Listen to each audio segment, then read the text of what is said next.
बिस्मिल्लाहिर्रहमानिर्रहीम, अस्सलाम वालेकुम। रूस ने अपनी एक सिटी ख़ाबारोव्स्क, ये एक ऐसी सिटी है जो असल में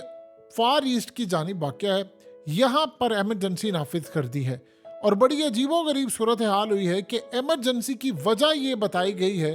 कि वहाँ पर रेडिएशन की जो क्वांटिटी है वो कहीं से इतनी बढ़ गई है कि लीक हुई है या कहाँ से निकली है किसी को नहीं पता, लेकिन वहाँ पर रेडिएशन फैल गई है। अब सबसे बड़ा मसला ये हुआ है कि लोगों ने आकर कंप्लेन की है और उनकी हेल्थ को काफ़ी नुकसान पहुँच रहा है। इस सूरत हाल के अंदर immediately state of emergency launch कर दी गई है, वहाँ पर डिक्लेयर कर दी गई है और स्टेट ऑफ एमरजेंसी डिक्लेयर करने के बाद अथॉरिटीज़ वहाँ पर पहुँची है और सारे इफेक्टेड एरिया को उन्होंने सील कर दिया है। अब असल में इस सूरत हाल के अंदर अभी तक उनको जो पता ये चला है कि ये किसी जगह से लीक हुई है या कोई हमला हुआ है या किसी पावर प्लांट से किसी जगह से, वो अभी इसकी तहकीकात कर रहे हैं। सबसे पहले उन्होंने कहा है कि पब्लिक की जो हेल्थ है उसको असल में उन्होंने बेहतर करना है। रेडिएशन का लेवल चेक किया जा रहा है कि कितना है और मेक श्योर किया जा रहा है कि लोगों को किसी वजह से कोई नुकसान ना हो। ये इस सूरत हाल में याद रखिएगा, हालात इतने ज़्यादा ख़राब हो सकते हैं कि इसकी कई वजूहात हो सकती हैं। ये असल में वेव्स होती हैं, ये न्यूक्लियर लीक भी हो सकता है, ये पावर प्लांट की जानिब से भी लीक हो सकता है, हमला भी हो सकता है, कोई भी सूरत हाल हो सकती है। इस सारे मामले पर आपको पता है कि रूस पर इस वक्त जो क़यामत बर्पा की गई है, ये असल में उसका नतीजा भी हो सकता है। लोगों को वहाँ पर कहा गया है कि आपने फ़िलहाल घरों से नहीं निकलना। वहाँ पर तमाम अथॉरिटीज़ पहुँची हुई हैं, वो लोगों का ख्याल रख रही है। देखिए, ये जो रेडिएशन होता है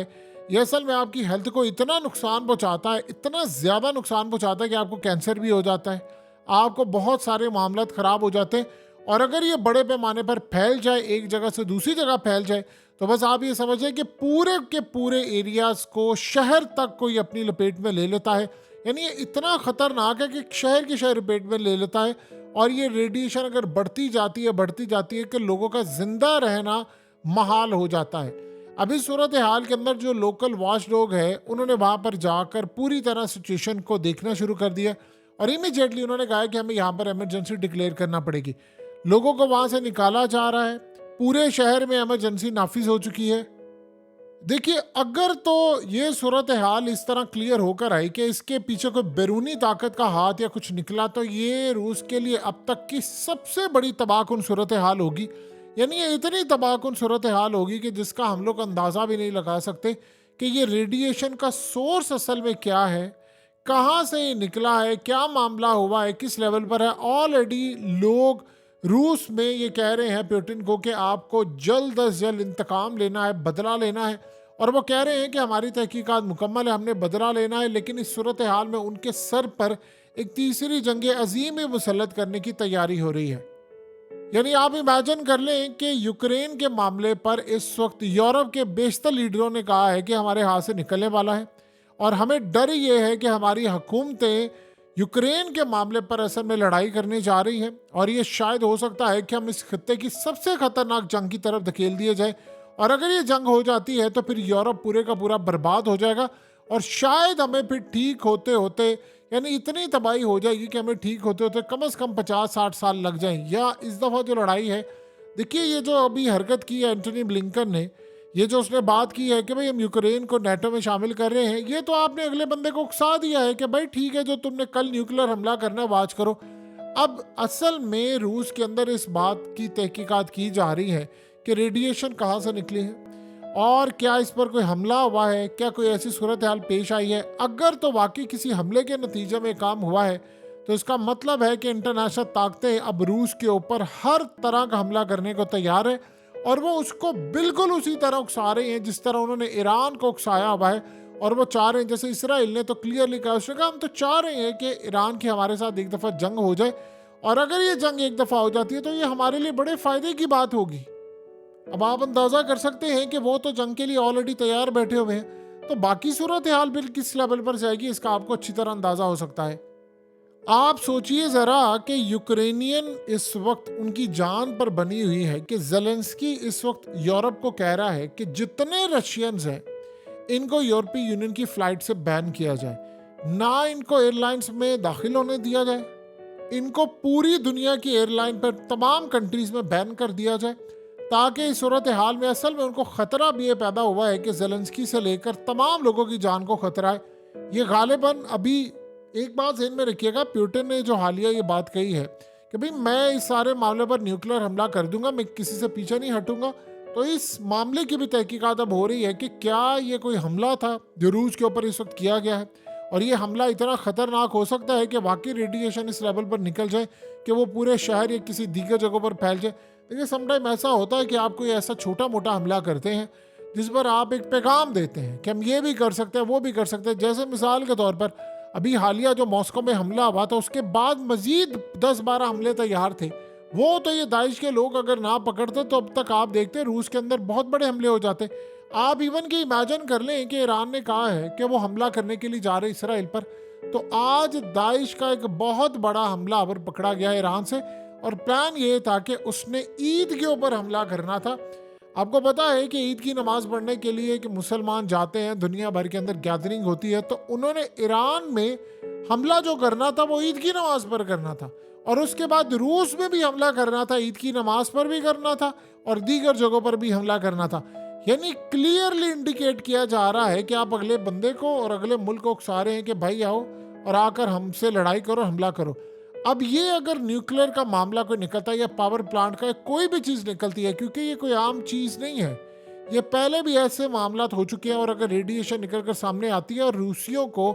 इतनी बड़ी तादाद में अगर खुदा ना खास्ता कोई मसला होता है या कैंसर हो जाता है, कोई सूरत हाल होती है, तो ये तो पूरे मुल्क के अंदर स्टेट ऑफ इमरजेंसी की सूरत हाल पैदा हो जाएगी।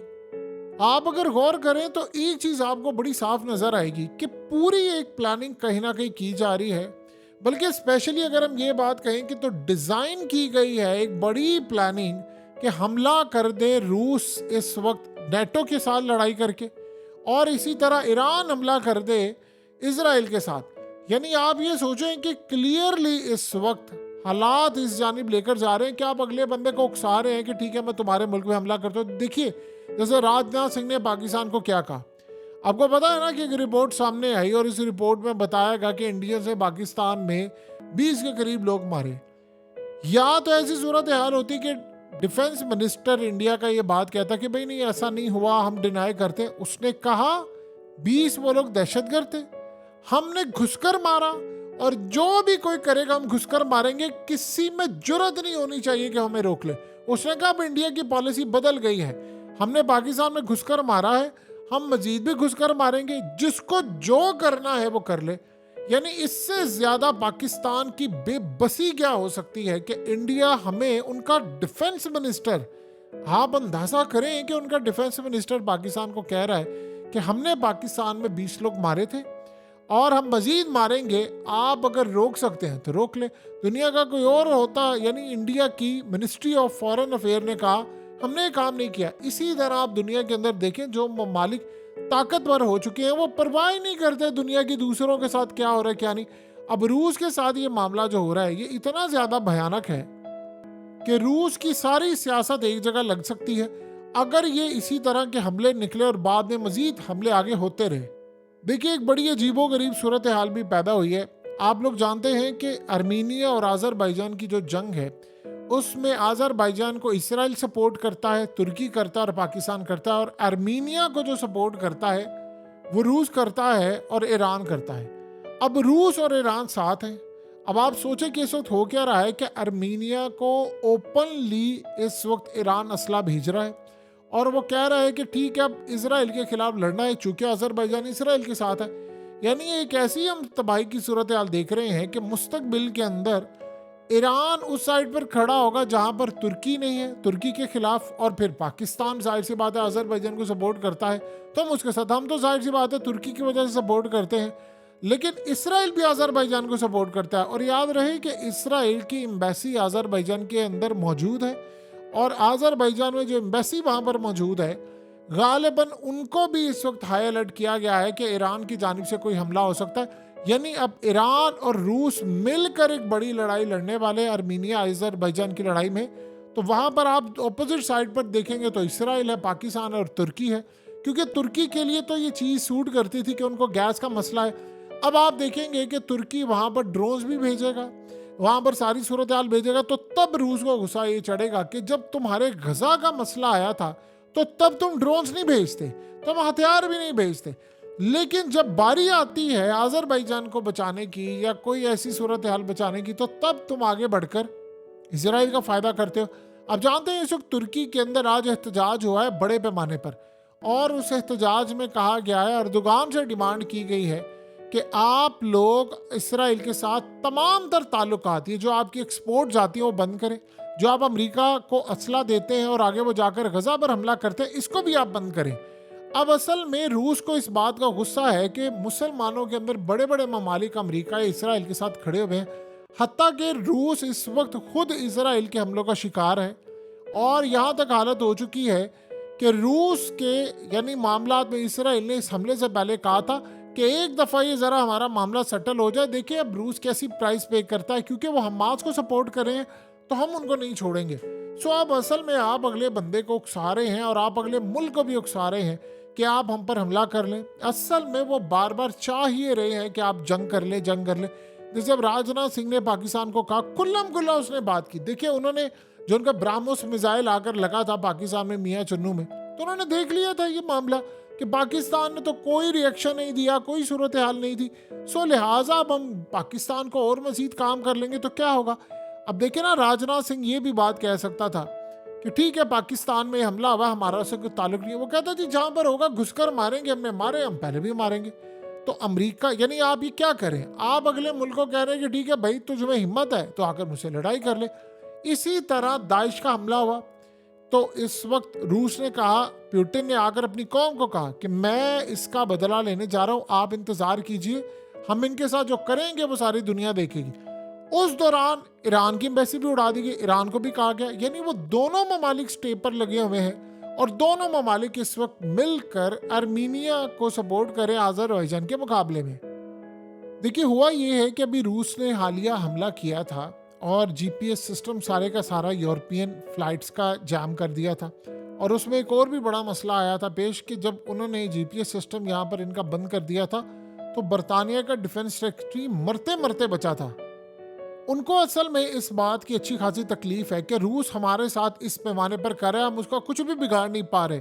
यानी अगर हम पिछले 2 साल में देखें, 2-2.5 साल में, तो यूक्रेन के मामले पर अगर फतह भी हुई है सही मायनों में तो वो रूस की फतह हुई है। तो अब उनके मुल्क पर अगर कोई एटमी प्लांट पर या कोई उनके न्यूक्लियर पर जाकर इस तरह के हमले करने की कोशिश हो रही है तो ये तो एक खुल्लम खुल्ला जंग है, क्योंकि बार बार वो एक ही बात कह रहे थी मैं न्यूक्लियर हमला कर दूंगा और मेरे पास इसके अलावा कोई ऑप्शन आपने छोड़ी ही नहीं है। असल में इसराइल को इस बात की बड़ी तकलीफ है कि हालिया उन्होंने जो एड वर्कर्स थे वो मार दिए, और इस पर रूस ने, पुतिन ने आवाज़ उठाई। उन्होंने कहा कि मैं पूछता हूँ यूरोपियन से कि अब तुम्हारे लोगों को जो मदद करने के लिए जा रहे थे गजा में, जो एनजीओ के लिए काम कर रहे थे, उनको इसराइल ने मारा है। यही काम अगर हमने किया तो तुम लोगों ने तूफान उठा लेना था, और अब तुम इसराइल के मामले पर चुप हो। अब जाहिर सी बात है जब इस तरह की गुफ्तगू आप करेंगे तो मीडिया में जाएगा, हर जगह जाएगा, और उसके बाद अवाम पूछ रही है, यूरोपियन अवाम अपने हुक्मरानों से पूछ रही है कि ये सारे काम इसराइल जब कर रहा है तो तुम लोग चुप हो, लेकिन पुतिन कर रहा है या नहीं कर रहा, उसके ऊपर इल्ज़ाम है नहीं इल्ज़ाम है, तो उस बारे में तुम क्यों नहीं बात कर रहे। इवन कि आप अंदाज़ा कीजिए कि अब तो हमने देखा कि गजा के मामले पर लोग वहाँ पर निकले थे,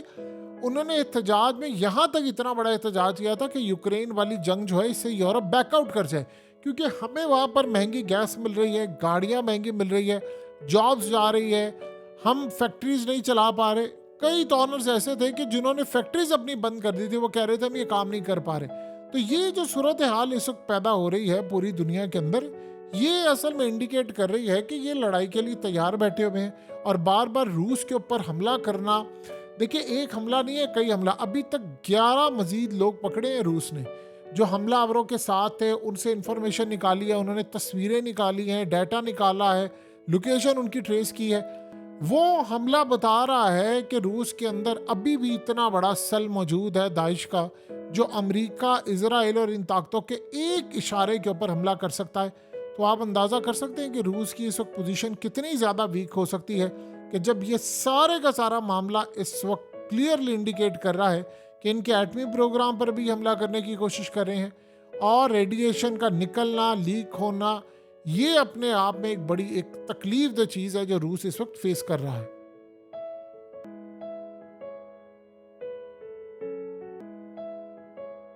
हकीकत टीवी को सब्सक्राइब करना मत भूलें, वीडियो को लाइक करें, शेयर करें और कमेंट सेक्शन में अपनी राय का इजहार ज़रूर करें।